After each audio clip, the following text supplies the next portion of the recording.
Meghan screams in panic. Meghan's lapdog Omid Scobie warns King Charles, calls Harry a threat to the crown. According to Scobie, Harry's real reason for leaving the family wasn't just about protecting Meghan or escaping the fishbowl of royal life. Oh no, it was about his personal freedom. Cue the dramatic music. Scobie writes, and I quote, "In the eyes of some within the institution, Harry's a threat to the crown. His freedom to exert his own thinking outside of the confines of the institution has made him the enemy." Now let's unpack that for a second. Harry, the same guy who used to dress up as a Nazi for laughs and party hard in Vegas, is now considered a threat because he can think for himself. Talk about character development, it's like watching a Disney prince turn into a Bond villain right before our very eyes. But let's be real here for a second. Can we really blame William for feeling this way? I mean, Harry's been airing the family's dirty laundry faster than a royal washerwoman on laundry day. Books, interviews, documentaries, he's left no stone unturned and no family secret unsolved. And it's not just William who's feeling the chill. According to Scobie's sources, the Prince of Wales doesn't want to know Harry anymore. Apparently he doesn't even recognise his little brother since he got together with Meghan. It's like Invasion of the Body Snatchers, but with more tiaras and less alien goo. But let's take a step back for a moment and look at the bigger picture. How did we get here? How did Harry go from being the cheeky, lovable spare to public enemy number one in the eyes of the royal establishment? Well, it all started with a blind date and a whirlwind romance. Harry meets Meghan, falls head over crown for her, and suddenly he's seeing the world and his family through a whole new lens. And that lens, it's tinted with Hollywood glitz and American ideals of freedom and self-expression.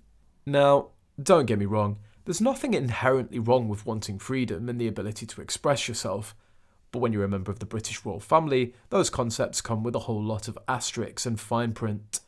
The royals operate on duty, tradition, and the stiff upper lip. It's all about the institution, not the individual.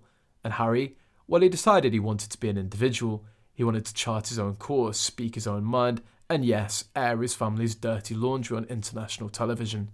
But here's the real tragedy in all of this. Harry probably doesn't see himself as a threat at all. In his mind, he's probably the hero of the story. He's the one brave enough to speak out, to challenge the status quo, to fight for change. The problem is, revolutions tend to have casualties, and in this case, the casualties are his relationships with his family. William, the brother that he was once so close to, now sees him as an enemy. Charles, the father that he had such a complicated relationship with, is choosing peace over reconciliation. And Harry? He's left standing alone, a man without a country, a prince without a kingdom. So, what's the moral of the story, my dear viewers? Well, there are a few. First, be careful what you wish for. Freedom sounds great in theory, but it comes with a price, and sometimes that price is higher than you're willing to pay. Second, family's complicated. Even when your family happens to be the most famous family in the world, those dynamics are messy and hard to navigate. And third, and perhaps most importantly, actions have consequences. You can't throw stones at a glass palace and then be surprised when it starts to shatter around you.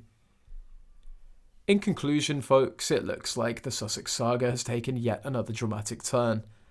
Harry's gone from spare to scare, from prince to pariah, and Meghan, well, she's probably somewhere in Montecito frantically googling how to deal with a royal defector husband.